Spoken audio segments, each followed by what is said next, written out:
ജനുവരി 1. എല്ലാ തരക്കാരും എല്ലാ വേഷങ്ങളും കയറിയിറങ്ങിപ്പോയ എന്റെ പൊളിഞ്ഞ വീട്. ഇന്നവൾ വരുന്നു. എവിടെയെങ്കിലും ഉണ്ടെങ്കിൽ എന്നെങ്കിലും എന്റെ അടുത്ത് തന്നെ മടങ്ങി വരുമെന്ന് എനിക്കുറപ്പുണ്ടായിരുന്ന അവൾ.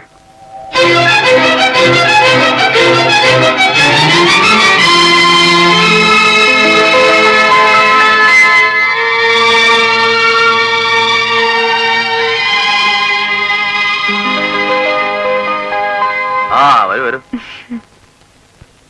അപ്പോളേ ഇന്ന് ഉച്ചക്കൊരു കാലക്കാൻ ഊണ് റെഡിയാക്കണം. പായസം, കോഴി. ഒന്നും വേണ്ട, ഞാനിപ്പോ പോവും.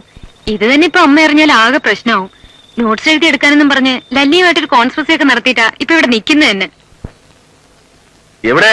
എനിക്ക് സമ്മാനം കൊണ്ടുവന്നു പറഞ്ഞിട്ട് അമ്പലത്തിൽ നിന്ന് പൂജ കഴിപ്പിച്ച് വാങ്ങിച്ചതാ. കൊല്ലം മുഴുവൻ സന്തോഷം, സമൃദ്ധി, സമാധാനം, പിന്നെന്താ ക്രിയേഷന്റെ ആഹ്ലാദവും ആരോഗ്യവും കൊണ്ട് ജീവിതം നിറയെ സമ്പന്നത, സന്തുഷ്ടി.